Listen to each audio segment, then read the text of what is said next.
I'm not sure. All right, we're recording. Okay, so we can begin the meeting? Yeah, this is the Sign Ordinance Review Committee meeting of January 26, 2017. I'll take attendance, I guess. Bob Cunningham? Here. Brigitte Forcell? Here. Greg Hart? No. Steve Downs? Here. Myself, yes. Don Cavich? Here. Sheila Lodge? Here. Ken Oppinger? What's here? He's in there. He was here. I'll be in the loo, right? Elvis is in the building. Chris DePlazer, no. Michael Drury? Howard Withers, no. No. Yeah. Oh, is he there? Oh, sorry. Okay, so, And you've got also Natalie Cope is here. Yes. hi, Natalie. Hi. You with? I'm on And- the science committee. Go ahead. I'm just an alternate here Okay, today. thank you, Natalie. Frank, Deborah Deborah, Schwartz. you're, Alternate from Planning Commission. oh, God, of course, all right. Chip is not here, right? There we go. Well, apologies for my indiscretions. End of the day. All right, here you are. I had you down for 1.5 years. Sorry. So, did everybody get the paperwork for this? My first reading was through, I didn't understand it too well. Second time I understood a little bit better, but I still had some questions. Third time was better, but still some questions. So I think what we'll do as soon as time gets here is, we'll go through this and we'll keep it informal. And if we can, if it's all right with, if you agree, vote per item if we can, so we can settle some rather than go all the way through and then come back. And Jaime's agreed with that. He's also agreed that we'll be informal, so if you have a question, as he reviews what we're talking about here, go ahead and ask. We don't have to wait for the end. Having said that, Jaime, you ready to roll? I believe I am. I think we agreed that we go down each provision. Yeah. And what we've added to this discussion today is the policy option analysis portion. This is a addition to the table that the city attorney presented to you at the last meeting. And I think the consensus was to try to examine how the options would have an impact on the way the city either enforces or a potential for changes to occur in the city. So that's what I tried to attempt to explain. So the first one having to do with temporary warning signs. Again, some of these initial ones deal with exemptions. So it's clear if you understand the exemptions, if you don't have an exemption, you're going to allow signs to require some level of review.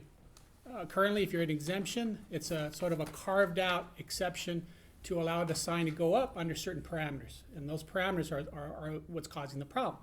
So the first one, as far as providing a warning sign, we're in agreement with the city attorney that if we just list that a temporary sign is allowed in order to warn the public of hazards and possible unsafe conditions, that we think that seems a logical way to solve the problem.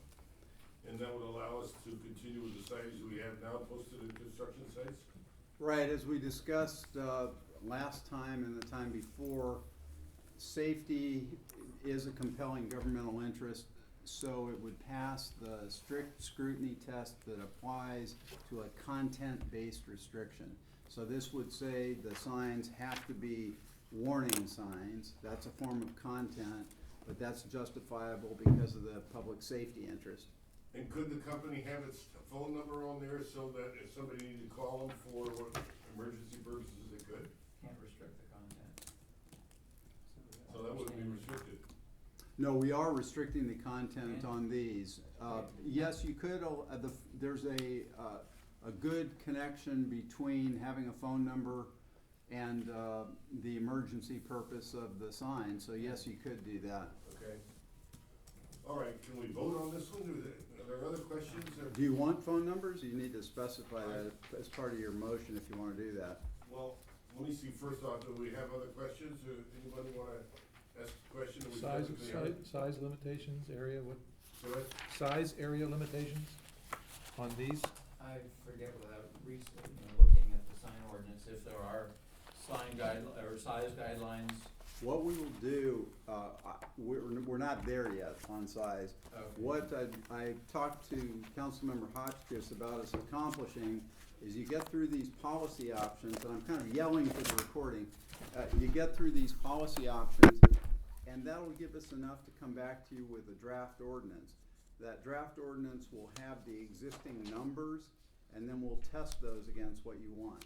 Okay. And just out of curiosity, this one is hard for me to imagine, is this an example of commercial speech or non-commercial speech? I mean, it's not representing an economic transaction really, but it doesn't really seem like non-commercial speech, an opinion or a point of view or something. So how would you see this? It's non-commercial. This It's is about non-commercial. safety. Yeah, Okay. this doesn't propose a business transaction and doesn't represent the business interest or economic interest of the person doing the speaking.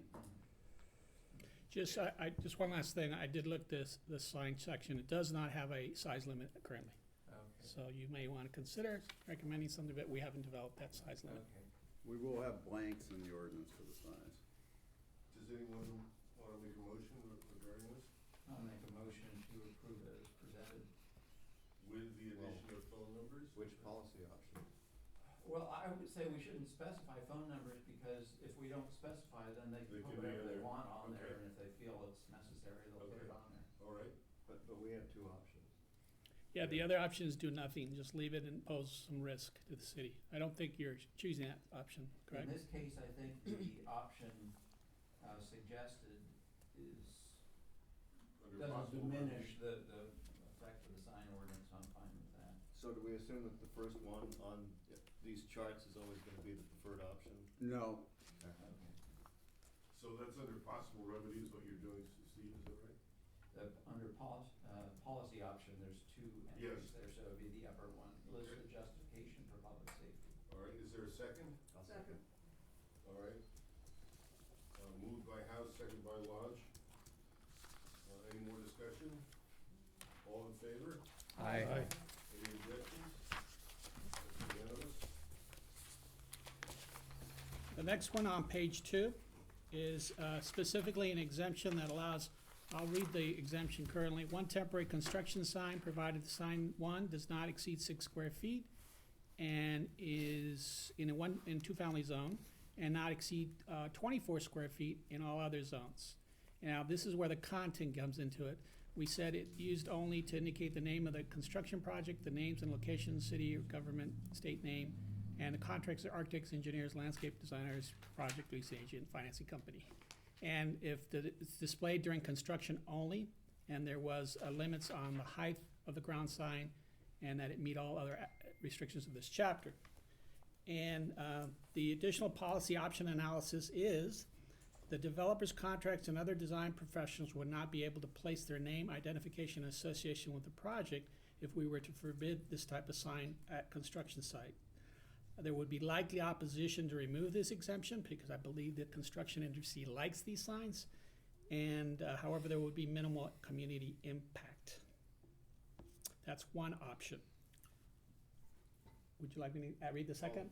Or do you want to discuss that first one? The signs help people associated with the project, Yes. the development, find the right place. I mean, even though it may be obvious, there may be an address posted, but that's not always the case. So I would say that we would opt for the temporary sign with restrictions regarding.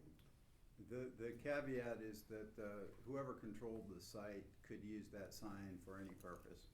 So they may choose to post a political or religious or other kind of message instead of what we expect them to do.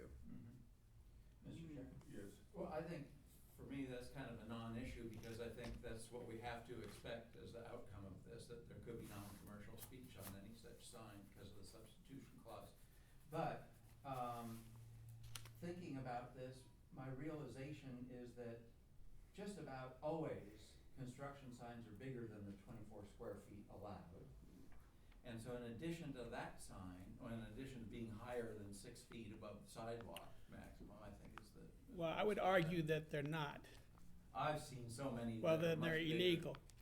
That, yeah, most Okay. of them are illegal, they're not enforced on. And then you have a sign for every sub on the job. So much for the one temporary sign of this maximum size. So my feeling is, if we kept it as it is and it got enforced on, and it was just one sign, I don't care what they put on there, there's not gonna be enough room to put a lot of other stuff. If they're listing consultants and everything, they don't have a lot of room to put other stuff. So I'm fine with it as it is, it just needs to be enforced on, so these things aren't gargantuan. Yes. Mr. Chair, that we could indicate one or more signs with a total area not exceeding 24 square feet if you wanted to accommodate subcontractors or others. Or 1 to 3, or some range. Typically now, isn't there one sign at the entrance of, let's say it's a larger construction site that occupies, well, 3 or 4 address numbers, usually a yellow sign, what do you think, Randy? With the name of the company and the project, et cetera, on it?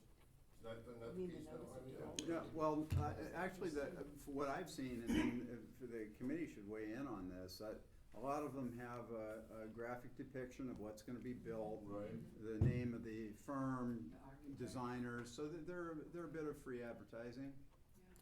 Right, that's also informative to the general public, I think, personally. Yeah, I would actually side more with it's not advertising, it's that if those signs weren't there, City Hall will be getting calls all the time about what the hell is going to be built in that site. What that does is it ensures that people have information about what's happening in their neighborhoods. And people who are concerned can call the contractor and And charge. find out. That's why I say I don't have any problem with that content. Don? Chair, I have two comments about this.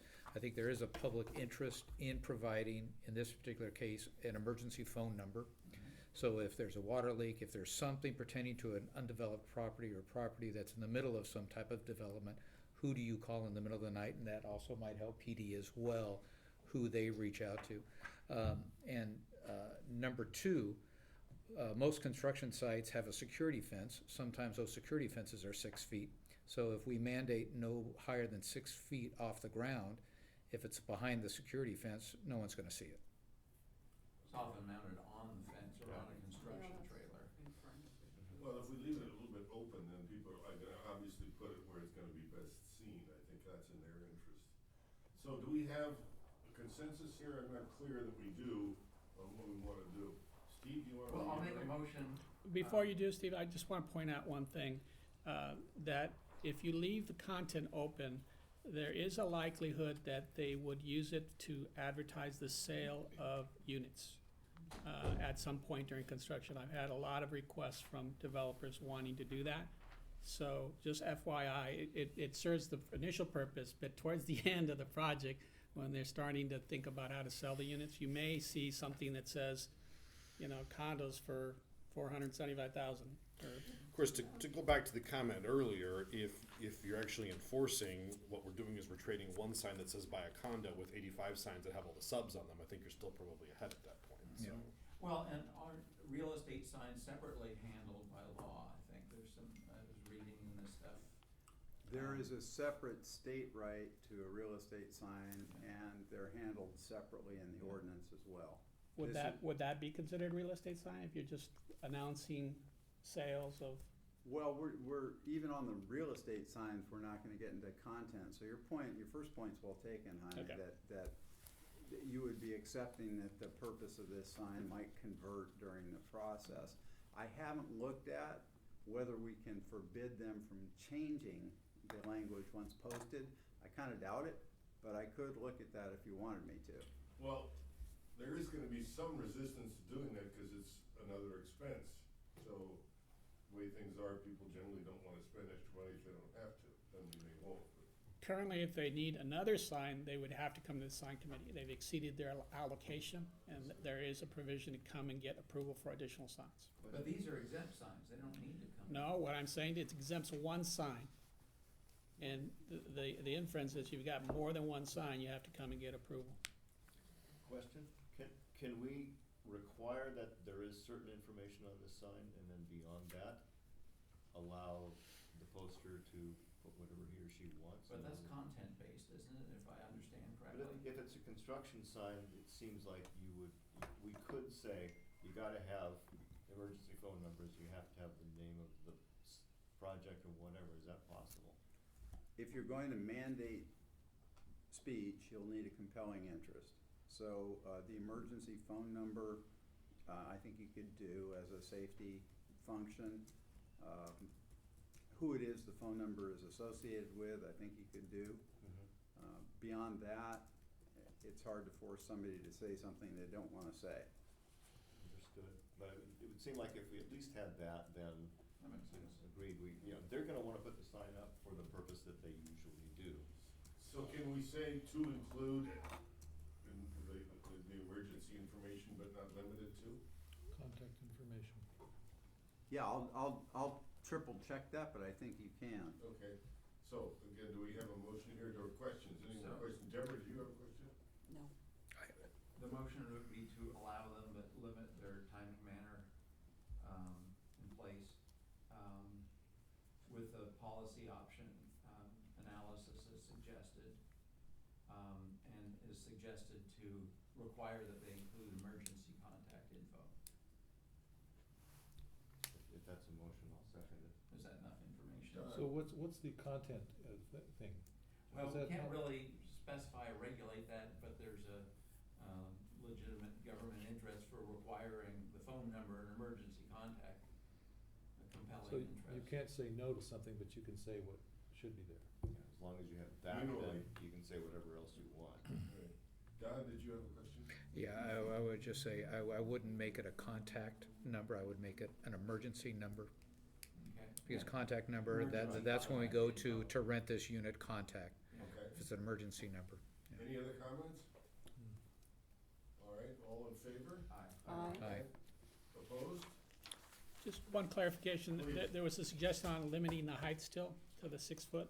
Yeah, so I Okay. think Okay. largely it's the same, Same. requirements Okay. as currently exist. Height And then and size I think it'll be limitations. good when we get a draft of this, and we look at this new ordinance and kind of examine it in that context, it'll be easier to see, okay, let's talk about this detail. So in that regard, Mr. City Attorney, if we, when the proposed ordinance comes out and we see, oh, wait a minute, we didn't think of this, we didn't think of that, we can make adjustments at that point? Absolutely, and I'm hoping that we are able to be more graphic and illustrative when we come back with the ordinance, meaning it's hard to think about sizes without seeing them in Right. proportion to the world. So will you do that next time? or- We'll have, yeah, I'll do my best to bring pictures back that are exemplary of the sizes and locations you approved. Is that a function that you would do, Jaime? I would certainly help, along with Irma. Yeah, you're gonna be point man here. All right, let's move on to the next one. Next one's on page 3, it's a exemption for temporary signs for holiday events. And the new policy option analysis is that if you eliminate this exemption, this would result in either one of the following things to happen. Require applicants to obtain approval for all these types of signs. That's not something that we would like to have happen, if it's at all possible. And it's pretty unrealistic expectation that people would come down to try to put up their holiday event signs. They do go up through their holidays quite, and this is part of the lighting of holidays also. Those are somewhat considered signage when people do light as part of Yeah, those. I can hear the howls of protest over there. Right. And two, it will result in unregulated signs, not only during all holidays, but possibly for non-holiday events as well as throughout the year. So this sort of contains that exemption during the holidays. So that's one option if you eliminate. The second is you have amended to a broader time and place or manner restriction. This amended section to limit temporary signs with size limitation and placement restrictions during specific time periods, which would allow businesses to place holiday signs without obtaining sign committee sign permit approval. So that's actually a good thing right now. They are allowed to go up and the city's not involved. And then we're actually saying if you really want to control decorative lighting, it should be clearly specified in our outdoor lighting section 2275. It's about time. I know, sorry. Fire and police commission. Did you bring a slip from your mother So just expanding on the lighting, currently the exemption speaks to any such decorations or displays, and any relating lighting must be removed within 10 days following the event for which they were erected. And we're actually seeing this throughout the year now, so Yeah, I was gonna ask about that. they are tending to want to be decorative all year. So I have a question, if I could, does this, include decorations that would be, say, over State Street during Christmas time, or? Yeah, it's temporary for those events. This would not address the decorations on public property. Okay. So the festive stuff on the light post is not included. Tree lighting, Holiday tree, Christmas tree, now, lighting. so now there's decorative lighting on State Street, trees, Mhm. that's not, That will be separately covered as public right-of-way and government speech. Well, to put it in a more positive light, what would this cover? Can you give me some examples? Well, it depends how you go about regulating it. The suggestion for regulating is rather than limiting the message to signs related to the holiday, you limit the sign to times around the holiday. I see. So you could specify how long before and after or on. And I would do that with particularity because, I might decide that the Church of What's Happening Now has a holiday 3 days a week. And I wouldn't want to have to argue about that. So what I would suggest, this tries to do it by saying official holidays. Yeah. What I would suggest instead is a categorical list of the holidays where you can post a sign. And around the winter holidays, you might allow a longer period of time for posting. But let's say President's Day, that's a one-day event, and so forth. I can't think of any that are longer than 1 day other than Fiesta and the winter holidays that people celebrate. What application are we talking about? We're talking about a commercial or a retail business specifically? We're talking about signs, not particularly What lighting, so what Yeah. signs are particular? Decorated windows, Christmas time. Well, okay, well, those are decorations, but what signs are we talking about? Well, why don't we pick Fiesta, for example? Fiesta, the city gets kind of, the sign ordinance goes out of the window. We even contribute to it now. The city has sponsors, there's all types of signage for Fiesta. Okay. And we look the other way essentially during that time period. And so the question would be, like Ariel says, do you want to continue allowing that practice and not regulate it, essentially by saying that's the party time? It might be useful, Jaime, if you open your binders to the tab 4, Okay. we have the ordinance there. Right. And the summary on this table that I passed out today is not as comprehensive. So the short answer is, it doesn't specify commercial or residential or industrial or manufacturing. So this means anywhere you can have a temporary holiday sign, as it's currently written. You could specify limited locations if you wanted to do that. And it also includes, and I'm at page 428 of the ordinance after, 427 of the ordinance after tab 4, 3 down at the, 4 down at the bottom of the page. it's yours? yes, but please go right ahead.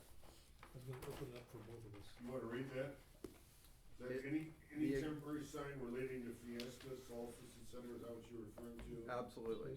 I'll read it. Any temporary sign 427. related to Fiesta, solstice, or any official city holiday except banners, blinking lights or signs, and any related lighting that require a building, electrical, or other permit. I'm lost already. Any such decorations or displays and any related lighting must be removed within 10 days following the event for which they were erected.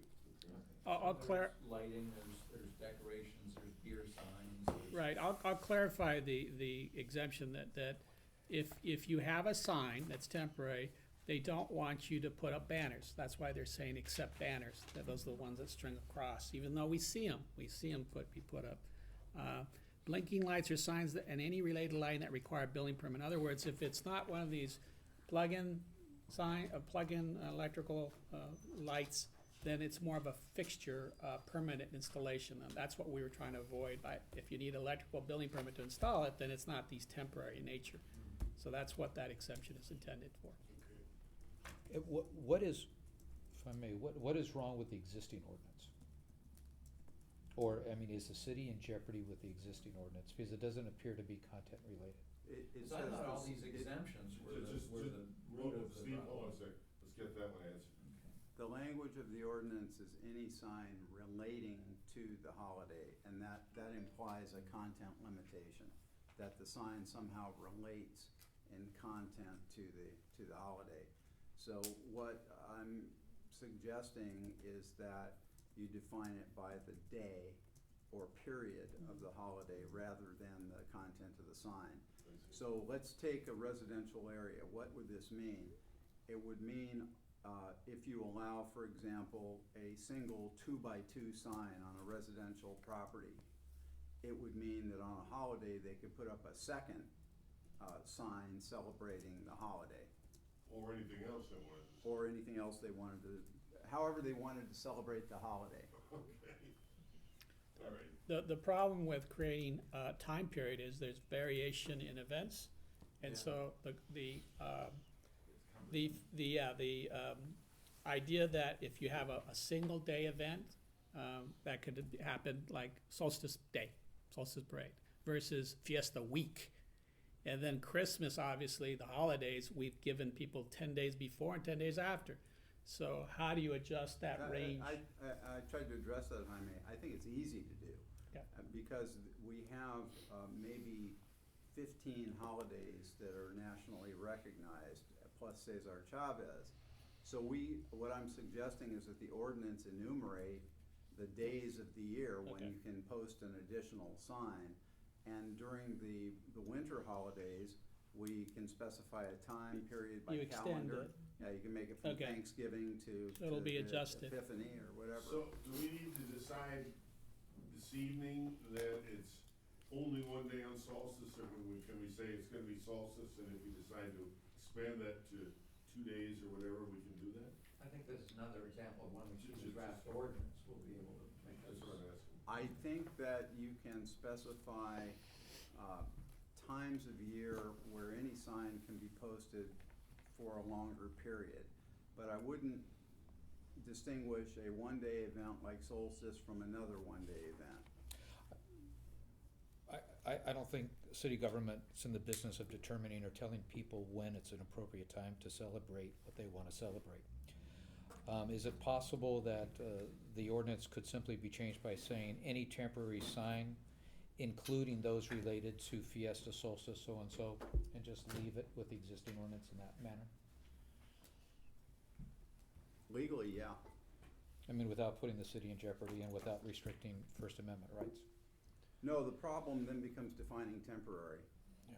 So that would mean essentially a year-round allowance to put up a temporary sign, unless you said not more than 5 days a year, which becomes an enforcement nightmare. Yeah. So the issues are not around the law so much as around enforceability when you do that.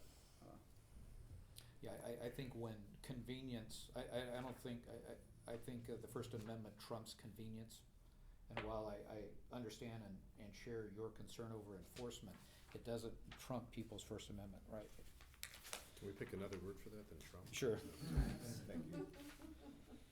So, reiterate that if you would, Well, it's,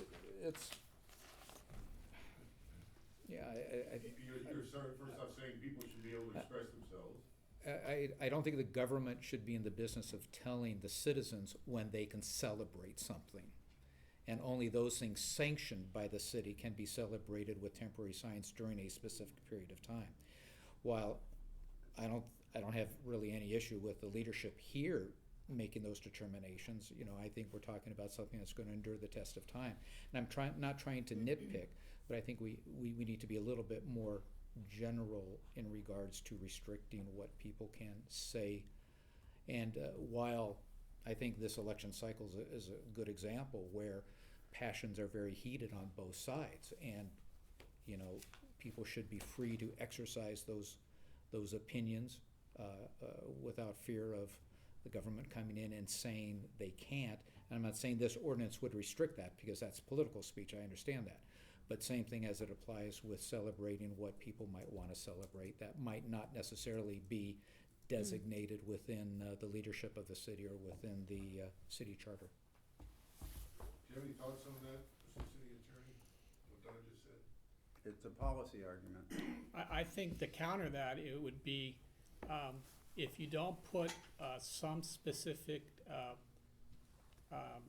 boundaries, you may have more signs for whatever holiday they think they are celebrating. And it could be 365 days of the year. We have Flag Day, we have every day, that consider it. So, where do you draw the line as far as someone stating it's I want to celebrate this today? Well, I guess along those lines, that it just seems to me that while I agree with Ariel that in some respects we can sort of outline dates, my concern is more on choosing the potential dates for activities, because for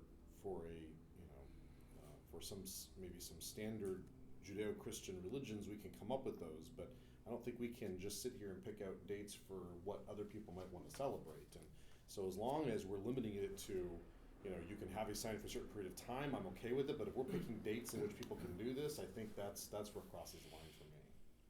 Okay. So you don't think that the national holiday criteria is appropriate? Well, if you're just limiting it to that, yeah, because I think now you'll leave out the potential for others who might want to celebrate other things at other times that aren't in the date ranges that you've chosen.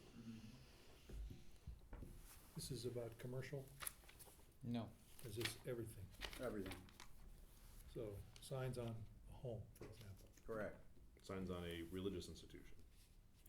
Well, we could define different parameters for non-residential versus residential, could we not? Yes, we can. So that is an option. So you give a private property owner more rights to put whatever sign they want to celebrate, but once you're at a public commercial venue, you have less need. Let me make a suggestion. Please.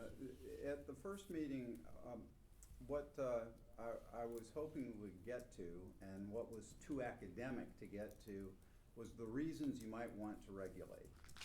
And if we concede that we don't care about the content of the sign, what we care about is how big and how many and when. So let's think about it in terms of those terms.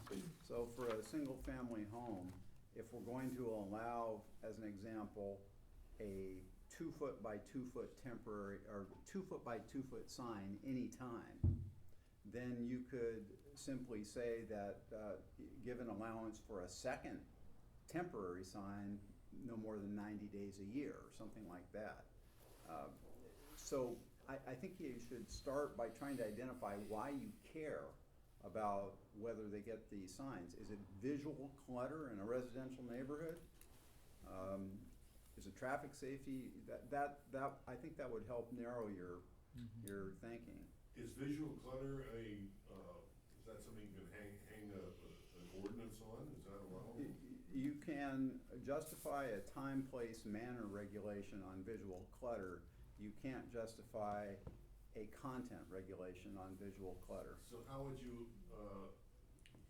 justify without content just the sign itself to discourage visual clutter in neighborhoods? The number of signs that a person could post. Would that number be 0? I wouldn't advise that. Well, right now, people generally do not put signs up except sales, and home sales is tough, and political signs at times of campaigns.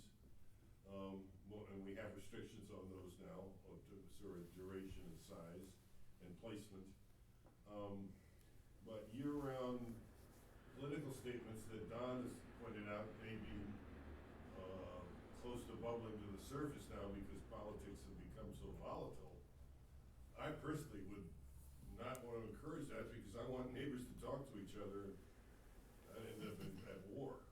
I don't know if that's the right way of putting it, but Greg, have you got some thoughts on this? It's a great discussion. Some constructive comments? Not much I can see both constructive. sides of the argument, so.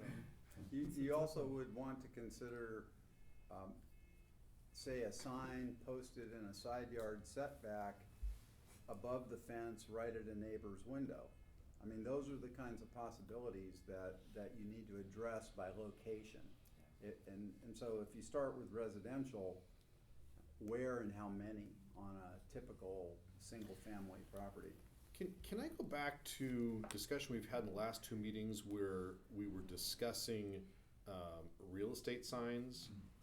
And if I remember correctly, part of what we were thinking might be the answer was, so that we got away from the content issue, was simply regulating the number of signs and the time frame a sign could be up on residential properties. Couldn't we, for this particular part of temporary holiday signs, just wrap that all together and limit the number of signs you can have on a residential property and the length of time? And this will end up having to cover those signs as well too. So you couldn't have a holiday sign and a for sale sign up at the same time, because that would be two signs. Just so that way we're not limiting content, we're just limiting the number of signs you can have up. Absolutely. Well, yeah, that would at least reduce clutter, I guess you could put it that way. I think that has to be an essential component of it. Other comments, please? Well, I just follow up on that. So you're saying if I happen to have a sign up under my exemption, and let's say we give it a 2x3, like it currently is 6 square feet, and I decide to sell my home, I would have to take one down under the exemption or get an approval to put another one up. That'd be my suggestion. Okay. What if I wanna vote for Greg, and I wanna vote for Deborah or Sheila? Am I still limited to just that one? Well, you can vote for without putting signs up at all. Are political signs covered in this? Yeah, I think we have it. So if you have a, We have election signs coming up. okay, so that would be a different deal. Well, you have to anticipate the approach to answer that question.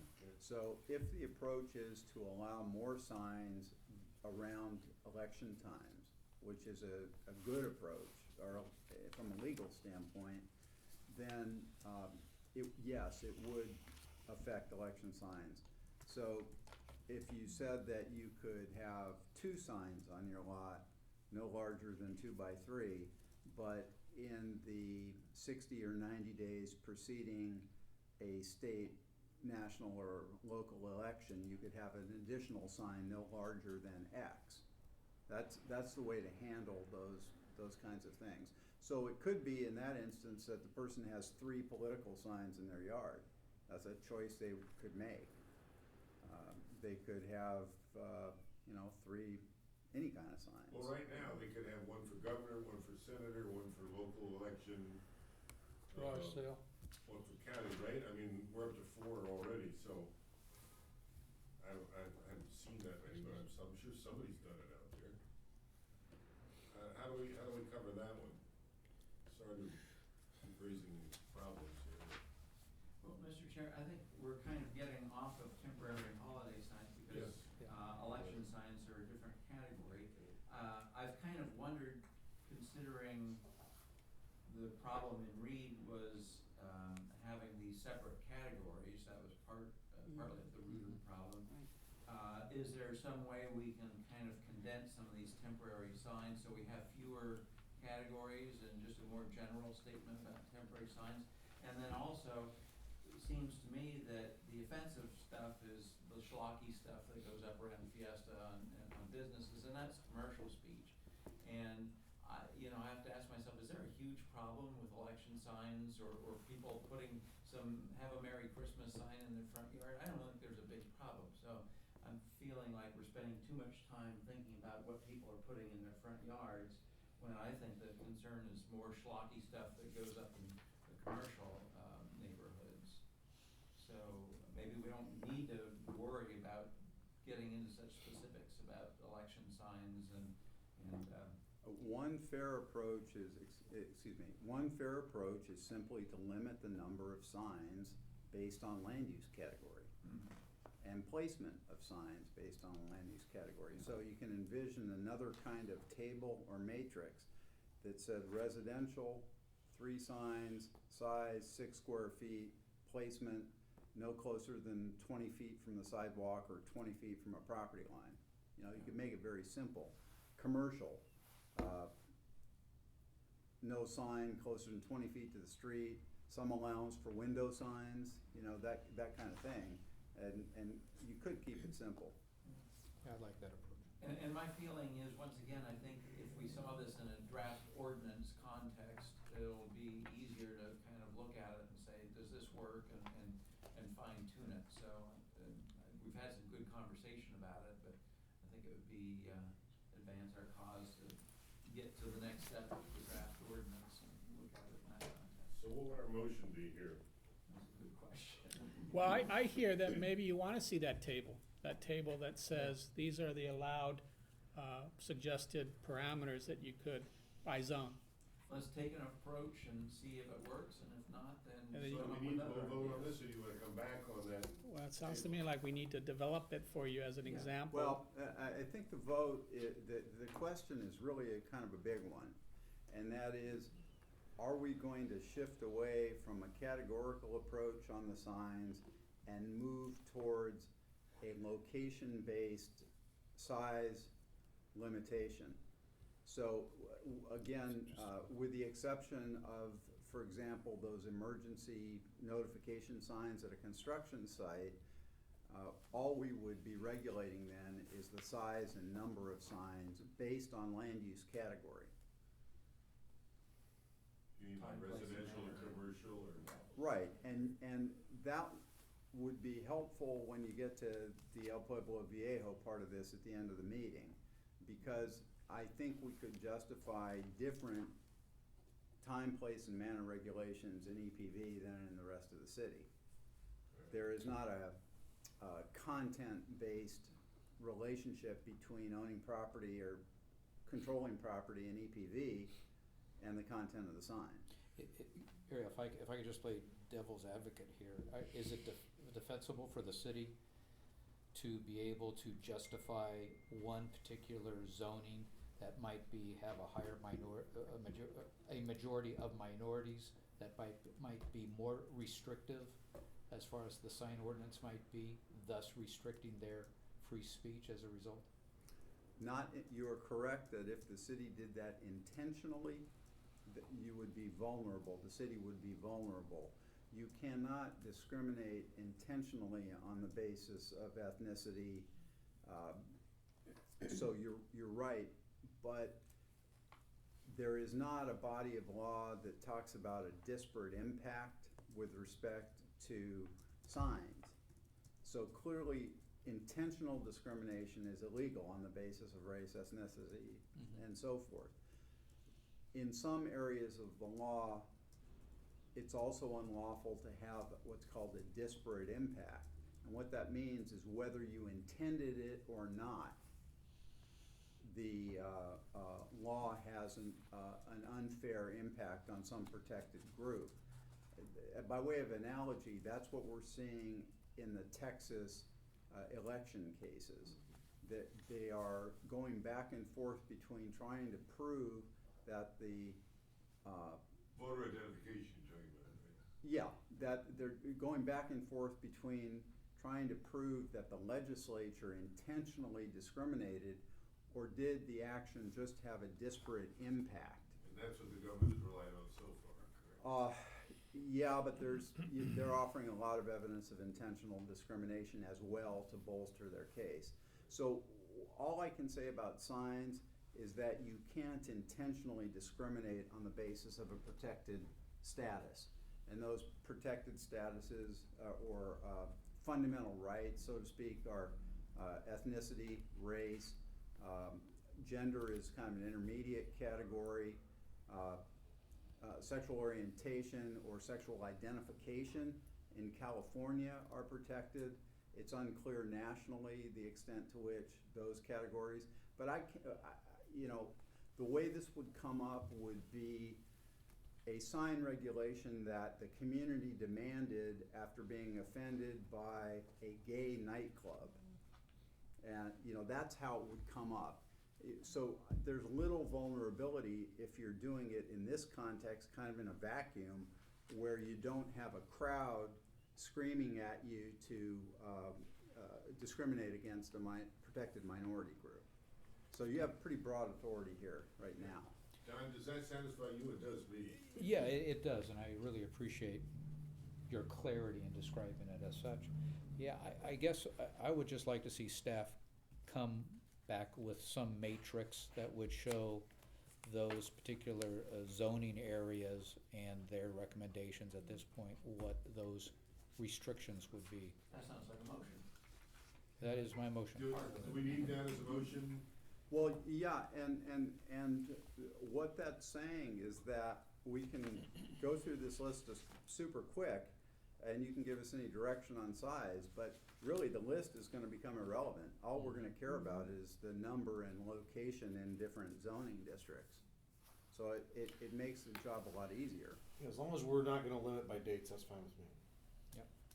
by date. I couldn't hear you, Ken, what? As long as we're not limiting by dates, that's fine with me. But we are talking about time periods. I think time periods are fine individually. I don't think we should prescribe when those time periods So, will be. so getting back to a holiday sign, having it up all year is not problematic? No, that's what I was saying. I think limiting the amount of time it's up is acceptable. It's prescribing when they The can period. be up is Okay. the problem. Okay. But I think that presents an enforceability standard, Yes, but- because I don't know, we're not gonna have anybody that goes around and puts a time clock on people's signs. So that is a tension between what Jaime was saying is there's a bracket of time, you can reasonably go around and say, okay, it's this date, and there's signs up during that date, it's not that date, there shouldn't be signs up. Now you're asking the city to know that somebody's had a sign up for 90 days or not. But if somebody files a complaint and the sign's up 2 months past when it should have come down, it's pretty easy to enforce on that. I mean, it would be, It's delayed enforcement. Yeah. Go ahead. We would, Yeah. by complaint, Deborah. complaint driven. Okay, so I'm not clear about one thing. On the one hand, I thought I heard Ariel mention shifting away from a categorical approach. And I heard the motion, but now I'm not clear if in fact we're identifying what a sanctioned holiday is or a city holiday. Which- Yeah, I don't think we are. So we've left that, okay, that's aside, or we've left that aside. It's really, we're gonna look at how big, how many, when and where. I mean, that's where we're going, aren't we, with our, Right, without regard To use some of the in phrasing other words, you used. we would abandon these categories essentially uh-huh. and simply look at the functional visual impact and safety impacts.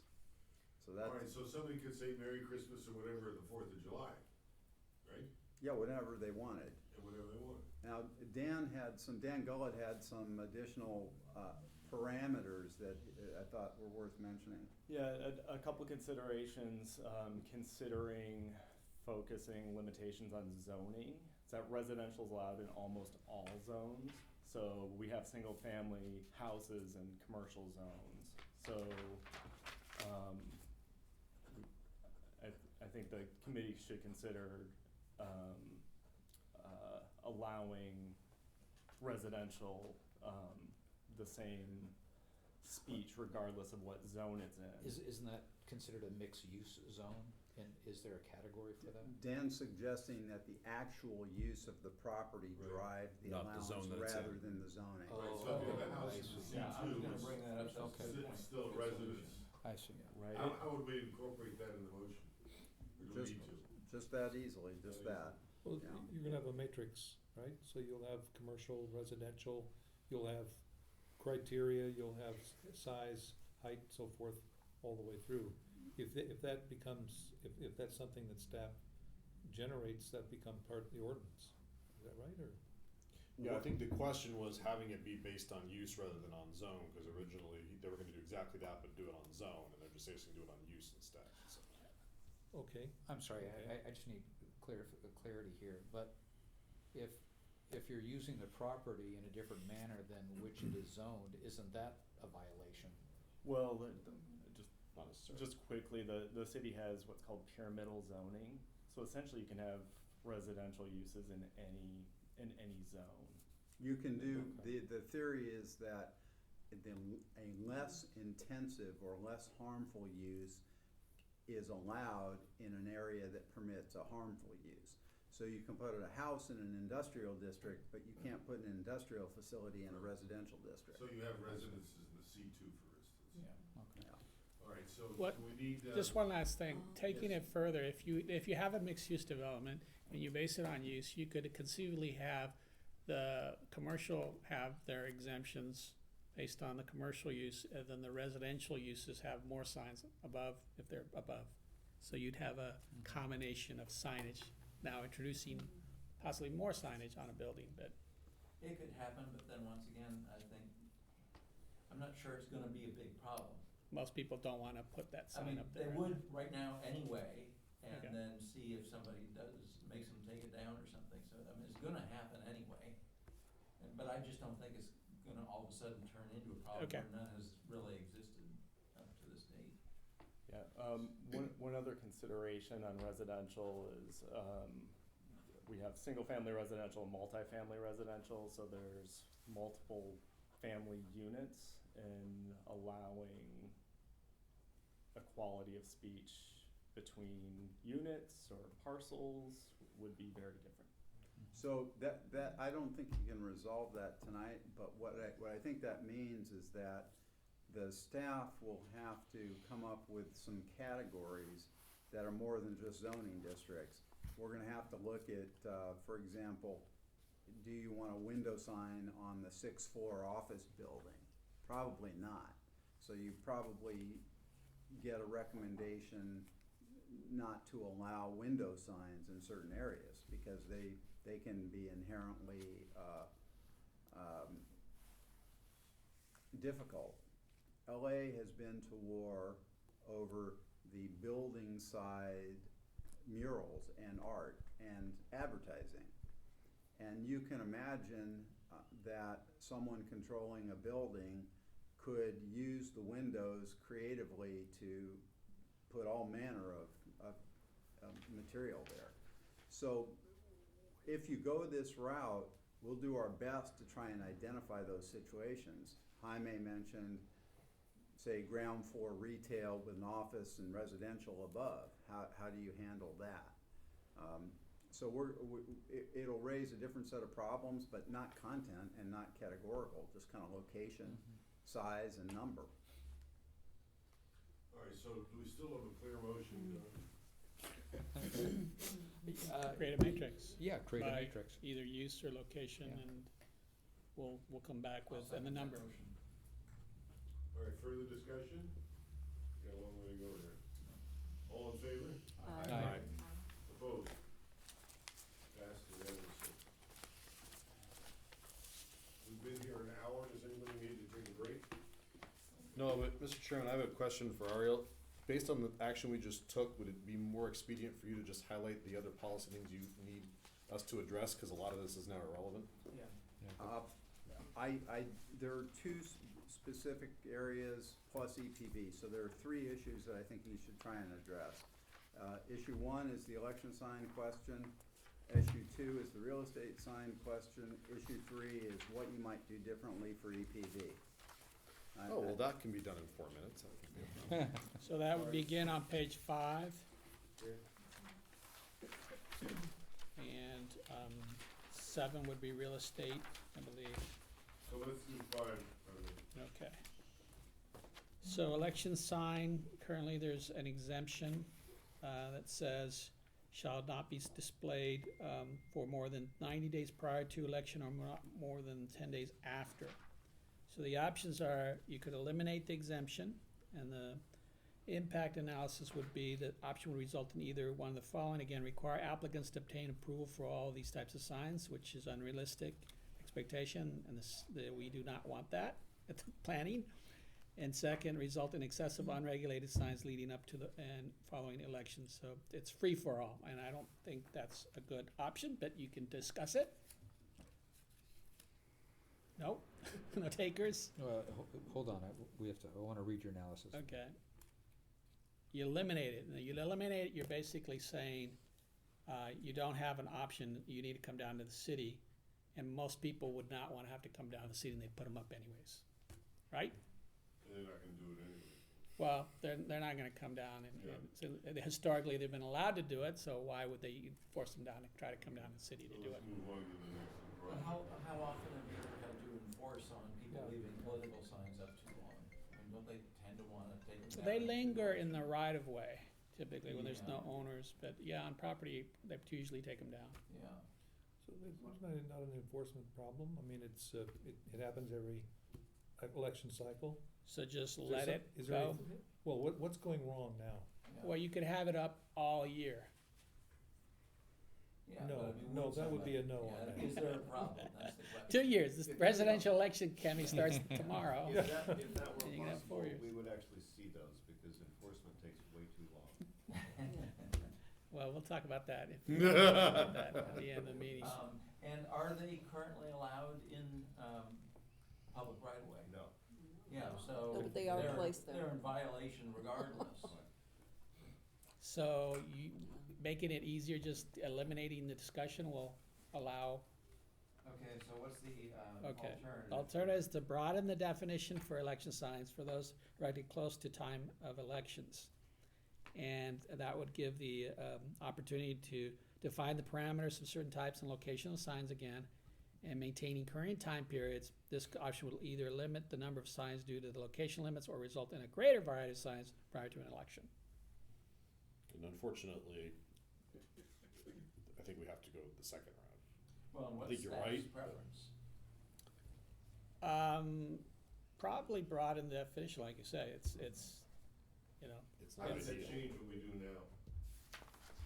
You wouldn't care what the sign said. You would allow, the way I would advise doing it is to allow an extra sign during the existing time period of 90 days prior and 10 days after.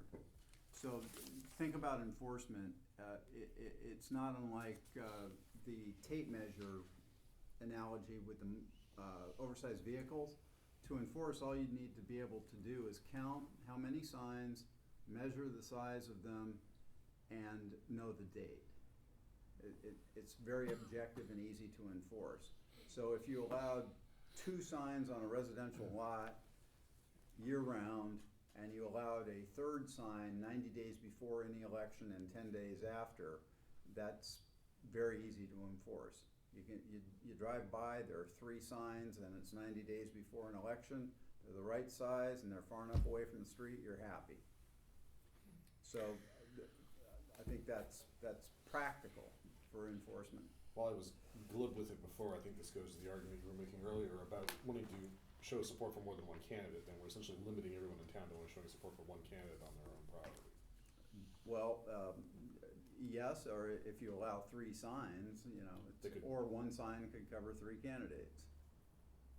Not likely to happen. Keep in mind that the question about public right-of-way, you're gonna walk into that when you get to the real estate signs, because that's the distinguishing feature of real estate signs.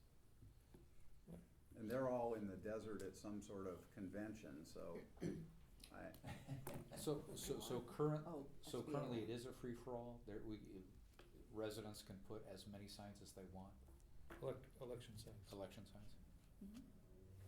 as long as within their time frames. That seems reasonable to me. People support more than one candidate.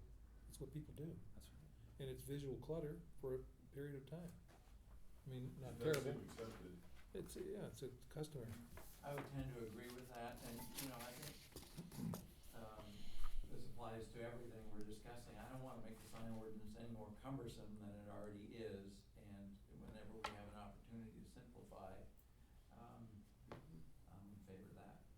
Yeah, that makes sense to me. So how would we move this forward, as Howard said, allowing people, if they, as we do now, they can put up whatever they want, but they've only got 90 days to do it? How do we, yes, I'd really urge that you pick a number smaller than infinity as the cap on the number of signs before an election. It'll, I think that runs the risk. so if we follow what the city attorney urges, what number would you pick? Is 5 a decent number?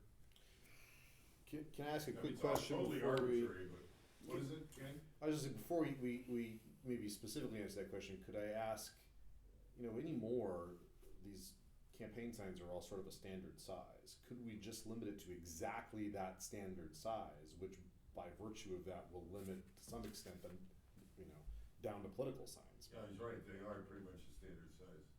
Yes, I think that's reasonable. That's- Yes, it's legal. And legal. I mean, it's a very specific sign with a very specific, and that way you don't have to. Yeah, that's legal. So can so in terms of the number, it's difficult to come to a number is that at any point in time, we can have a combination of elections. I mean, this year, there are four city elections that will happen. There could also have been, we have the mayor, we have 6, 4, and 5. That's four campaigns. Yeah, you The would mayoral and the 3 new created districts. So we have four races in the city of Santa Barbara this year alone. So that's 4 signs. And then if there's any overlay during any other year where you have special districts, where you have regional, where you have state. where you have, General election for 2018, there's gonna be more people on the ballot than So I come back to, I don't know how we pick the right number and allow the greatest flexibility and, As much as I respect the city's council, I'm always concerned of incrementalism as well, and that is as soon as you set a number, then the next generation or the next group whittles that number down, or as far as tax increases, whittle that number up when it comes to income taxes, as an example. So I think we have to rely on the good judgment of our citizens to determine the appropriate number of candidates they wish to support. And I, for one, still have a dozen Bruce Rittenhouse signs that I know. at some point I will Yes. need to Is that up on eBay? Yeah, I was gonna say, Yeah. are you selling those on eBay?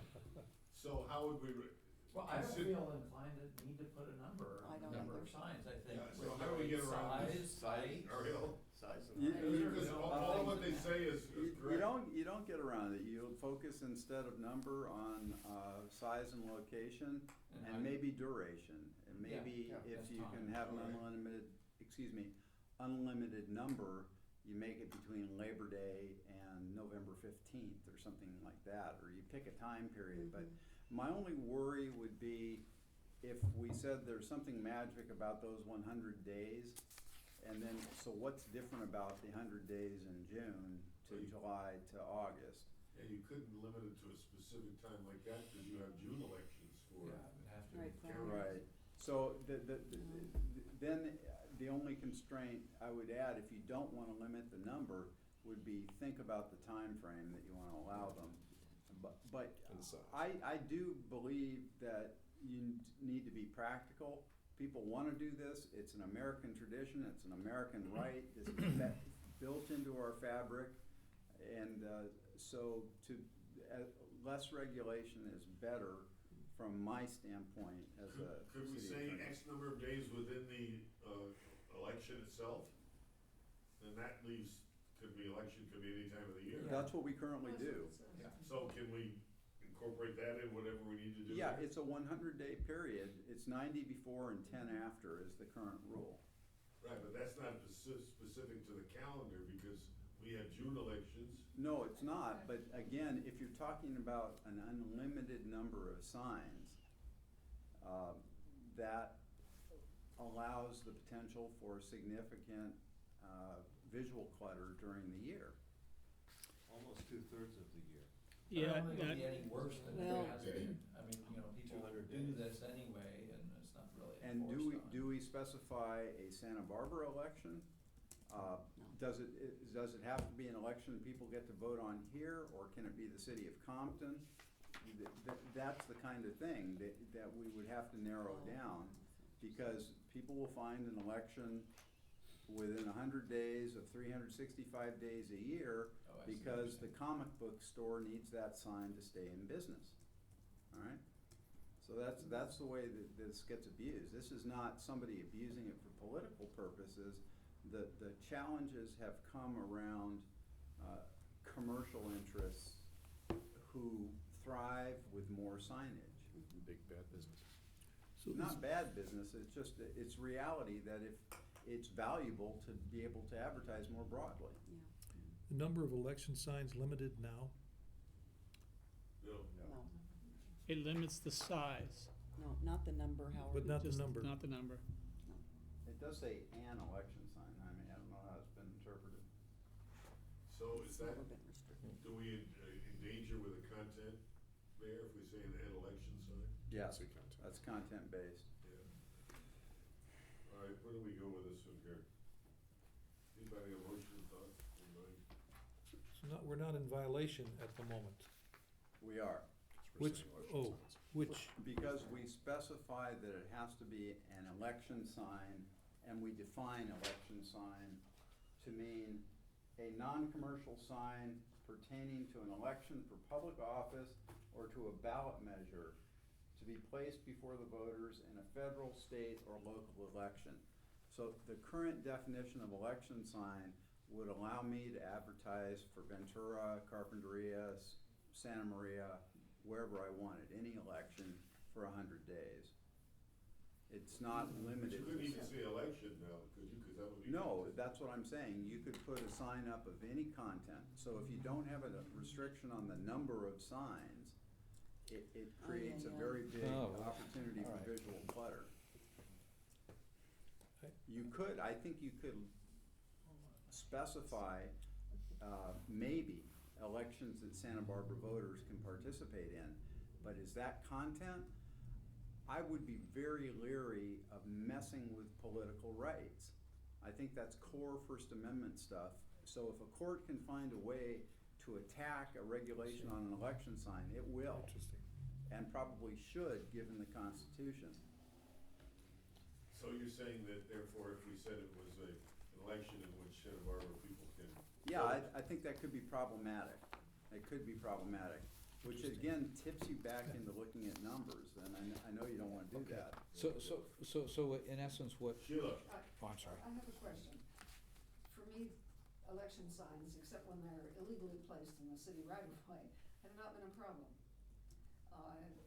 And some people have a bunch and most people don't have any. But the issue here is that under this ruling, we cannot specify election signs. Correct. And so the chance is that my neighbor might decide to put signs for, I don't know, a business on State Street or something like that. And that would have to be allowed. Yes, we may be able to regulate commercial messages differently.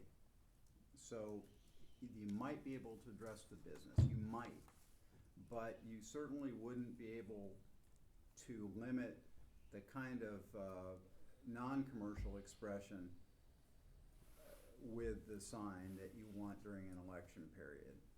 So if you have an unlimited number of signs for 100 days, you have to imagine at least the possibility of having an unlimited number of signs within the defined area and of the defined size. Now, another way to get at it, rather than number of signs, would be a total square footage limitation. But that still could border on the concern Don has raised about the kind of political freedom.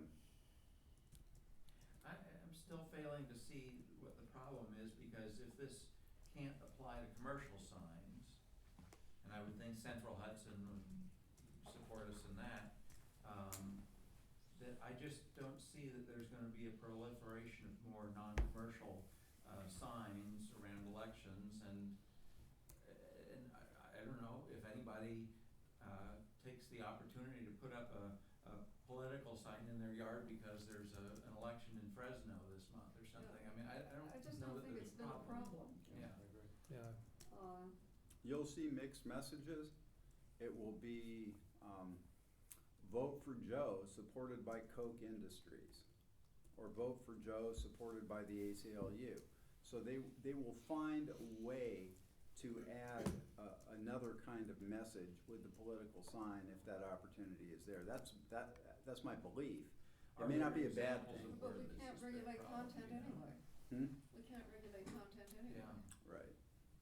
Other than we may be able to get a commercial speech.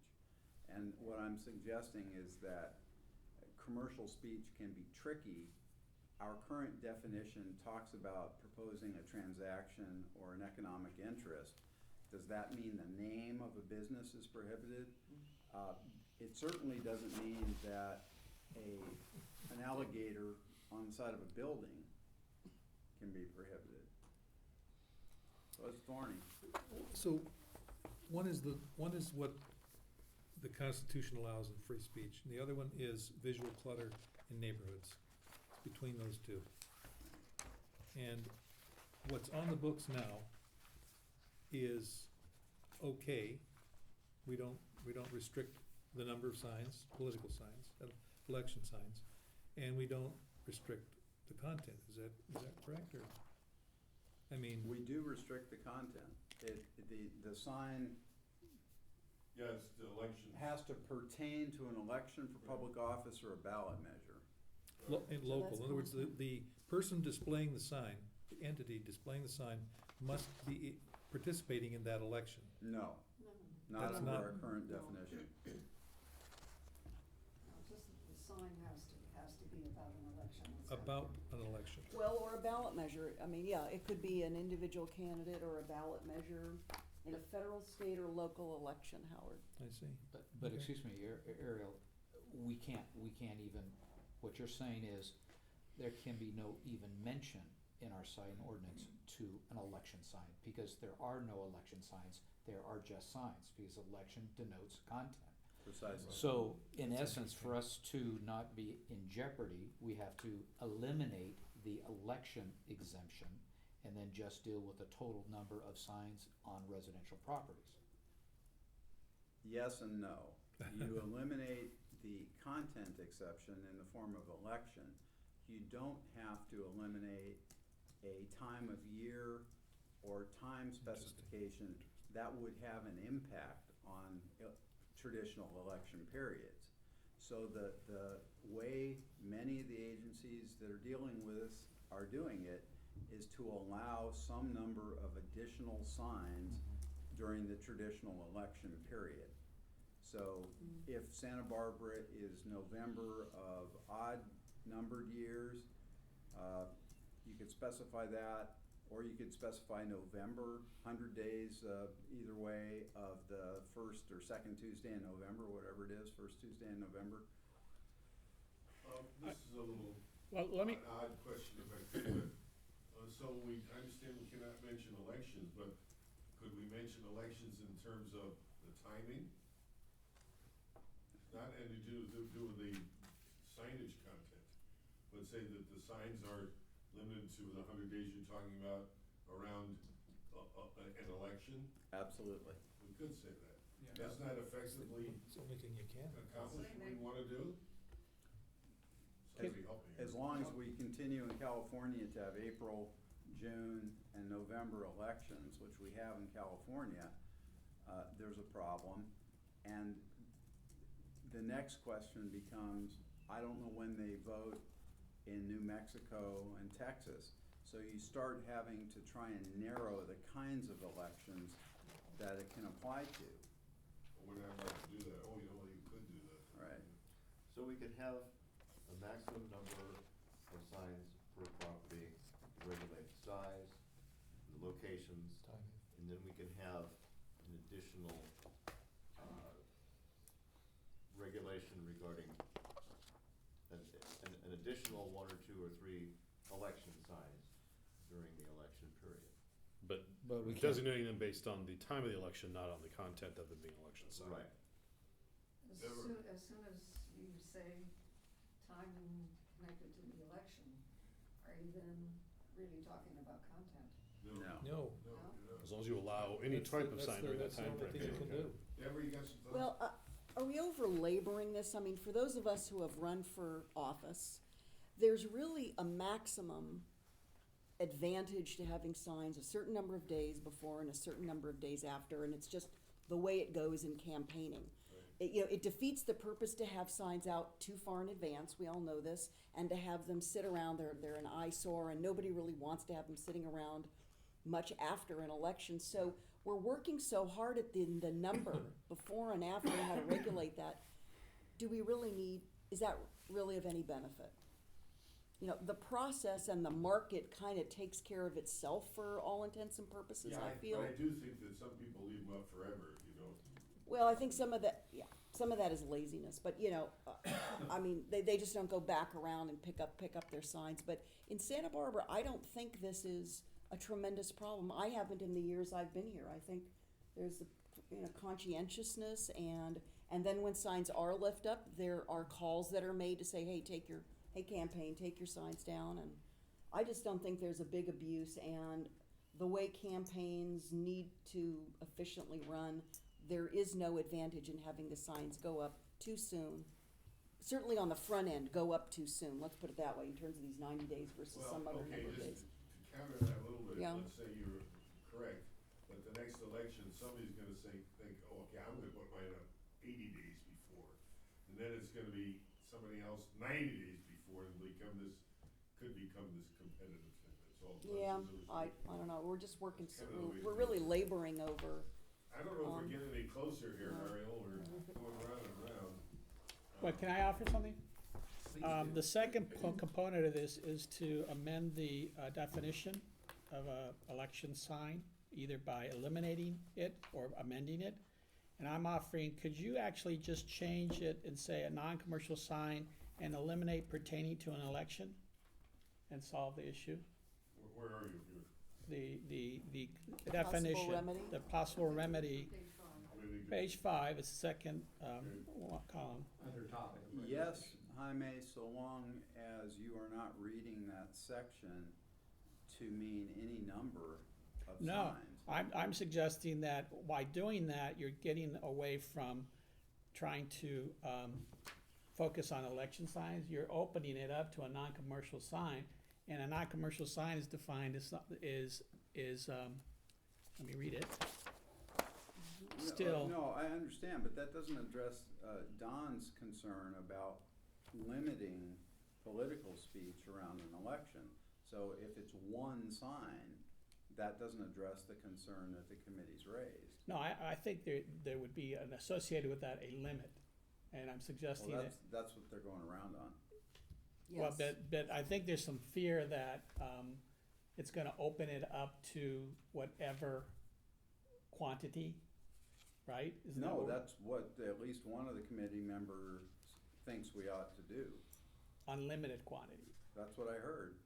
Okay, well, I don't know if I agree with that, but otherwise, it does promote somebody to put up signs. Hey, Jaime, the good news is it doesn't matter whether you agree with it.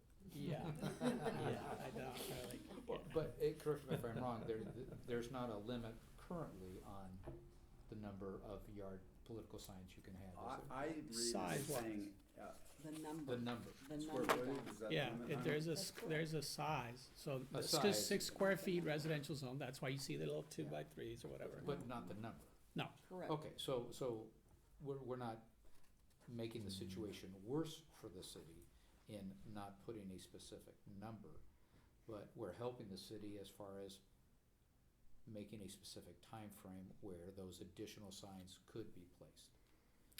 So we are chipping away, I Yes. believe, at what your concern is. Yeah. Okay. So Don, can you make that a motion? No, I can't. Dawn, But help we us out. still wanna, do we not wanna limit the number of non-commercial signs other than the election signs? I don't think we can do that. Yeah, I don't think we Can't can do do that that. either. that's No, what, it's- Well, We can do that outside of that election window that we're not calling an election window, right. right? Yeah, Jaime, where are you finding the size limit? where you go back to the exemption, What section? at the top of page 428, number 6, 6 square feet on yeah, 6 non-commercial. and 24. And then it adds an election sign, defining the time limit of that. Well, I just that, don't understand why we're focusing on does numbers the so square obsessively. footage, I mean, that limits the number of signs effectively. oh, Yeah. but what is it? 6 6 square square feet feet, in right, residential and 24 square feet in commercial, So that's the total square footage of signs on a of property, each sign. of each sign, No, it says for each lot, pardon each me. lot. for each lot, so there's a, That's parcel. Yeah. It's total square footage. So Yeah. in the case of multifamily, how does that translate? There's a different limit for multifamily on It talks about- page 431, for apartment or condo identification sign. Not to beat a dead I horse, think but residential the reason zones. why we're meeting is because what you're citing as is unconstitutional. Right. There's that. I don't, Mr. Chair, I'm sorry, I'm, maybe because it's getting on in time Yeah. here, but I don't understand why we're still wrestling with number. We have a constitutionality issue, and let's look at the practicality. Unless it's a very, very large piece of property, the whole point in having signs up that convey a message to the street frontage Yeah. is for the signs to be viewed. That's the point of it. So a small front yard, a small piece of property, nobody's going to want so many signs that nobody from the street can actually view them for whatever the intended purpose is of putting the signs there. So I feel like, we're trying to fix something that doesn't need to be fixed on that side. But then on the other side, we have the free speech issue, and that's very important. I think that's very, very important for us to consider, as Don has expressed, as Ariel has expressed. So for those reasons, I'm not understanding why we're still going around on number. And I don't think it's gonna be an issue in Santa Barbara. Maybe I'm just trusting our community from how we've behaved over many years, but And if we make a mistake in how we frame it, the sign ordinance can always be revised at a later date, and I think there's gonna be a lot of case law shaking out in the wake of Reed v. Gilbert. Somebody make a motion while three of you are agreeing.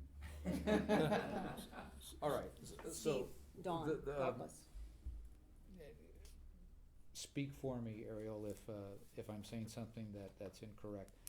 But a motion to allow for the additional use of temporary signs on residential parcels. Or just, or non-commercial, go ahead. Or non-commercial entities, allowed no more than 90 days prior to whatever dates are a primary, are general, and hopefully no special elections in the city of Santa Barbara, 90 days prior and 10 days after, shall be allowed. Does that pass muster as far as you're concerned? I'll tell you if it doesn't, I think it does. Okay. And size, we don't need to deal with Do we have a size in the second on motion. that? Well, second the size though still needs to conform to the existing requirements of a temporary Yeah. sign. May we consider that in the Did motion? you add that then, Ariel? The Did you size, understand the addition that they just? I didn't get the size the limit. size needs to conform to size requirements. To the existing Size, requirements. location, and timing, basically. There's a That's current just like 6 and 24. Standardized Right. campaign signs, right, Don? Well, no, 6 and 24, what did you say? 6 and 24, you could apply to each sign instead of total lot, Each sign. depending on how big you want the sign. 4 by Six- 6 is 24 for commercial. That's typically what we said that applies to. And then the 2 by 3 size. You could put a height limit, maybe one way to get it is to put a height limit too. That'll A limit low how height many. limit, like 3 feet. 3 or 4 feet, yeah. So what I'm suggesting is you don't apply the maximum to the lot, but you apply to the actual sign itself. Right, okay. I should have written that down, so I'm sorry. I've got it, it's to allow additional temporary signs on non-commercial lots 90 days before a primary, general, or special election in the city of Santa Barbara and 10 days after. And does that address the sign size that you were talking about? No, Can we do that, yes, but Don? that's not what I've heard. What we have Yeah, in place. leave what we have in place, it makes sense. But if we're referencing temporary signs, it goes by, doesn't it default to? The limit on each lot. Do you wanna delimit it Yeah, to 6 square feet? I don't think I heard you wanted to limit. Okay. And we said it doesn't get abused to the degree. Yeah, and Yeah. and to be honest, I have no idea what a standard What's the political next sign meeting? is that we can't say. Remember the size that stands? I don't think They're I actually agree with different that, but sizes there's some now, that are just three that different big. sizes this last It's week. it's 18 by, 18 by 24, that's what I, Well- Yeah, the big one. 24 wide. What, Yeah. but Yeah. again, just trying to be practical, what if instead of worrying about the size or number of signs, you limited the height off the Sure. ground? Because where the abuse would come is somebody stacking them up to the maximum No height. higher than 3 feet off the ground. I think 42 inches, just because a 2 foot by 3 foot sign, 6 square feet, you wouldn't want it right on the grass. And 42 inches is Yeah. consistent with the height for Here- hedges and yeah. stuff for good. Yeah, here's my concern about that, because I would assume there's a certain setback that would limit signage on non-commercial properties. We're gonna come back with that table with some Okay. proposed. No, we're not there. And you could have, I mean, we all have bushes, we all have hedges, so I mean, I think there needs to be some flexibility in that. Well, but you said 3 feet, and I'm saying 42, because you can have a Oh, okay. 42-inch fence right at the sidewalk. But I a see. 6-foot fence has to be set back 10 feet. Right. So, you know, and it's also consistent with the concern Yep, for yep. view from a vehicle coming out of a driveway. 42, and you stuff. said 42? Yeah. 3.5 feet. 42, Okay, so the motion is to that'd be 4 feet. allow 48. additional 48. temporary signs, non-commercial temporary signs, 90 days before primary, general, or special election in Santa Barbara, and I'm gonna research that. Yeah. And, 90 days before and 10 days after, no higher than 42 inches, 6 square feet per sign. As many as you want. But the sign itself's no larger than 6 square feet? All right, let's accept those, parameters, and if we find that, go back and measure, it's a little bit different, we'll change it when it comes back. I'll Is second, there- Second the I'll motion. second Is the there a motion. second to that? I second. All right, so motion by Don Kinnage, seconded by Deb Schwartz. And any further discussion? Comments? Yes, Sheila? Are you leaving out, so you've got the time, the size, something. Time, place, and manner. Time, place, location, location, duration. and unlimited number. Duration, we've got duration. Okay. All right, all in favor? Aye. Aye. Opposed? No opposed. All right, we are sort of at the bewitching hour here. Are folks okay to stay a little bit longer, or? Mr. Chair, I don't think you'll get through real estate without having the real estate people here. Yeah, So- I mean, I'm the only real estate guy here, and I'm gonna be, So we've I'd got, love to have some company on this. we've got direction on elections, so we would come back with a, locational table, and we'll have to have the policy discussion about EPV and real estate at the next meeting. So the next question is calendars, if people have Right. them. Well, I'd like to absolutely agree with that, because, well, frankly, this takes some sharp thinking, and after 90 minutes, some of us anyway, I tell you, sometimes get a little dull. it's unfortunate, because I think we have a decent grasp of what the situation is, and it always takes an hour to get caught up again. Yeah. we have to Do it for Get our 33 bearing all years. over Yeah. again. I think we got some momentum. It's always gonna be a challenge, so I'm glad that you're all here. You wanna, Ariel, you wanna suggest a date, because you and I have got some work to do between now and then. Yeah, what do you think? I mean, we really, I don't want this to be evergreen. Right. Can we, what do you think, Jaime? Because it'll be a team, where it's gonna be us, and we're gonna have to pull in some other planners probably, in addition to Dan. Well, least for discussion. I'll make myself available, that's, Well, Yeah. there is Thursday, the 23rd of February. It's fine. Longer than that. Does that give you enough time, Jaime? yeah, Yeah, we'll do it. Dan, does that give you Okay, 5 p.m. can everybody look at their calendar and see how Good for me. Thursday the 23rd is? And presumably it will be the Gebhardt room, but I'll let you know as soon as I So- know. The one group we need to check with is Krista and Bob Hart. I'll send them a note. I'll send out a note to the whole group and ask for confirmation. We can do another doodle poll if you want me to do that. I don't even remember what that was. What is it? Let's just stick with this Was that unless different? it's different. Let's just announce the Everyone time. sign up? People, Oh, Yeah. people need to make the time to make the meeting.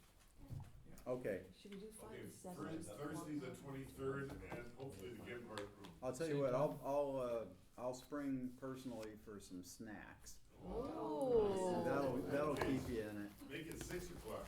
No, So- sorry, 5. So we're from All five. right, any further business? Anybody wanna say anything? Greg, you got anything you wanna add? No, I think you did a great job, Frank, thank you. Mr. Chair, I forgot, Ariel, are we on some type of a timeline legally to work through our amendments? Only if we want an enforceable sign ordinance. Yeah, I think that's a goal. That's our goal. I mean, do we have it? No, let's talk about that in a second. We're adjourned. No, Just I said Just six Before meetings someone we're sues the going. city. Well, you shouldn't. What I'm saying is, did you see the numbers? This is our third. It's challenging though, I gotta say. Particularly with Dawn's.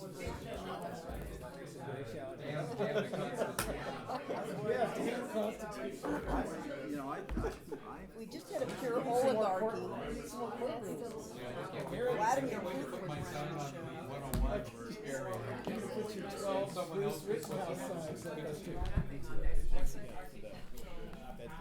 Oh, good, I'm glad we got it.